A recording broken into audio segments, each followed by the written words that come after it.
Hey, beautiful botanical biohackers. I was asked recently, what criteria do I use to weigh evidence? How do I know if something is legit? This is a great question.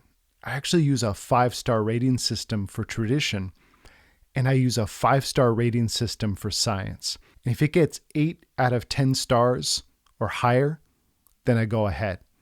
If it doesn't get 8 out of 10 stars minimum, then I hold the possibility that it may be legit, but it's not something I'm going to get behind. It's not something I'm going to waste time learning about until it shows more promise. Now, does this make me a little bit narrow-minded? Yeah, perhaps so. But where I'm going with medicine and the work that I'm doing requires that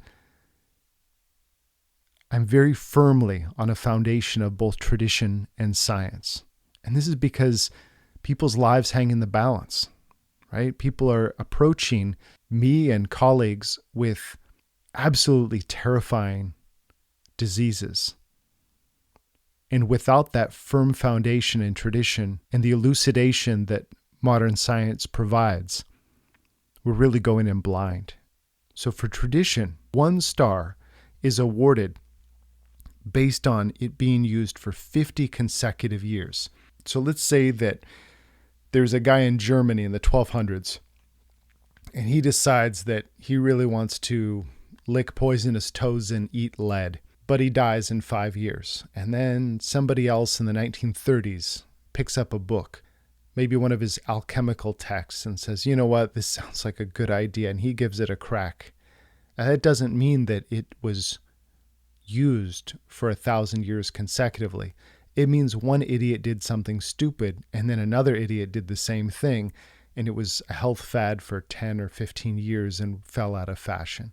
If it's continuously used for 50 years, then we're looking at 2 to 3 generations there. And that is a rather good sign when it comes to tradition. This 50-year consecutive usage is used in countries like Canada or Kenya to use a traditional claim on a natural health product. So personally, I award something 1 star if it's been used for 50 consecutive years, but for each consecutive 50-year time that it's been in use, it gets another star. So if it's been used for 250 years continuously, then I award it 5 stars. Most of the products and traditions I stand behind have a minimum of 250 years of continuous use. Some of them, which I use every day, are more like 2,000 years of continuous use within that particular context of usage. So it's a very firm foundation. When it comes to evidence, modern evidence, I also have a 5-point rating system. The weakest form of evidence, which is unfortunately used a lot in natural medicine, are in vitro studies. So people will say, I put this plant extract in this petri dish and it had cancer cells. Immediately on contact, the cancer cells died. And they will then use this as some sort of proof that this plant extract kills cancer. Is it true? I guess in a sense, you could say it has some truth to it. But does that mean that it will be an effective cancer killer if taken by the person? No, absolutely not. It doesn't say that at all, because I can definitely kill any virus or cancer in an in vitro study with sulfuric acid. But I promise you, you do not want sulfuric acid in your bloodstream because it'll just eat its way through and destroy anything in its path. So just because something is used in this capacity doesn't really mean much of anything. But still, if there's some proposed mechanism of action, the in vitro studies can point us in the right direction. So it gets 1 star. It's something. It's not nothing. It is something. But it's still very weak, and it's not really going to get it to 8 stars, is it? So 5 stars on tradition plus an in vitro study is only going to get it to 6. Animal studies, on the other hand, these are better. because then you can look at how or why something may be working. You can start to get a sense of how it's functioning in the body, the way it's catabolized in the liver, the amount of time it takes in the body. And when you look between mice and rabbits or dogs, you can start to see a little bit of dose based on weight. So again, this can also be really useful.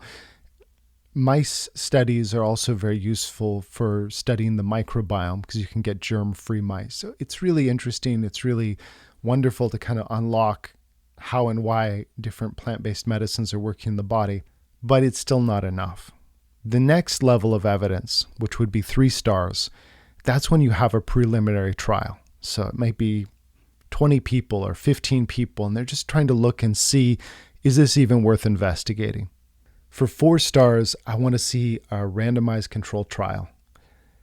These vary in quality. We've got to understand that a natural health product will probably never have the same kind of quality, or very rarely have the same type of quality as a pharmaceutical. One of the reasons for that is budget.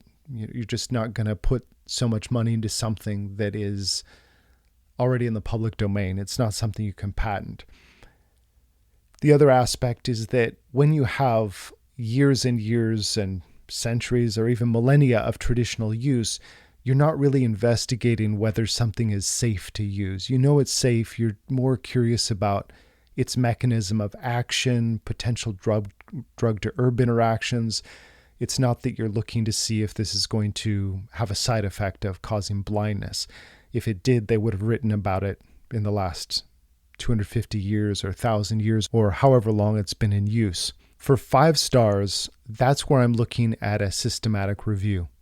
Now, systematic reviews are never sexy. The conclusions just aren't exciting.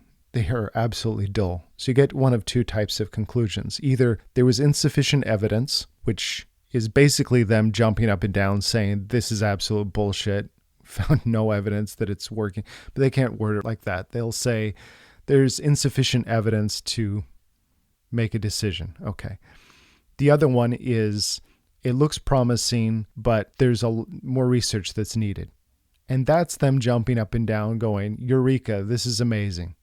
Okay. But the way that they're writing it, it's just going to sound bland like that. For natural health studies, they will almost always say more research is needed, looks promising. Like this is at the best. They'll say more research is needed, looks promising. However, the quality of the RCTs was pretty low, and that's to be expected. They don't use the same processes that a pharmaceutical drug will use. So when we get 8 stars or above, that's where I go ahead with something.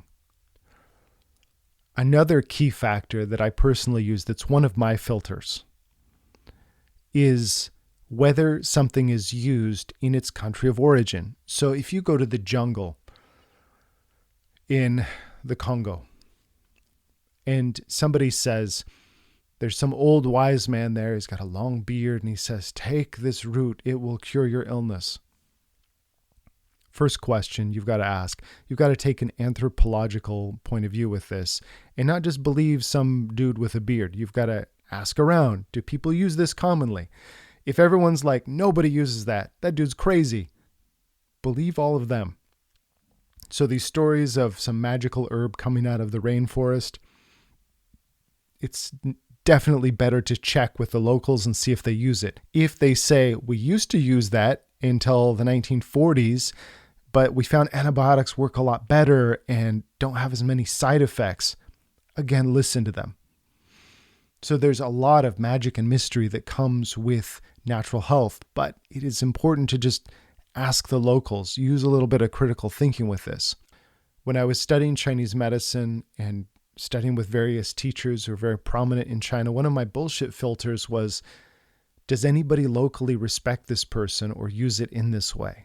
Right. So every week, about every 1 to 2 weeks, some guy in a park would see me practicing pulse and be like, I inherited this ancient Taoist mysterious tradition, and I haven't found the right disciple to pass it on to. But I had a dream about you, and you are the chosen one, and I shall leave it all to you. Now this sounds cool, right? Seriously, I've heard this probably 20 or 30 times. It's not cool. That dude's a fucking weirdo. You got to stay away from him. All right? It sounds like in a movie, right? That's the problem. If anybody locally thought that that guy was valuable, they'd be surrounding him. He would have local disciples. He would have lines of patients waiting for him. If it sounds like it's going to fit well into a movie, the chances are that it's fantasy. Okay? I have definitely turned down a lot of guys who promised, they were going to pass on the secrets of the ancients. This is why. If something is ancient and useful, it's not a secret, right? Geometry was ancient, very ancient. Older than Pythagoras, the Pythagorean theorem was. You see it in India and Egypt. It's really old. It's really useful.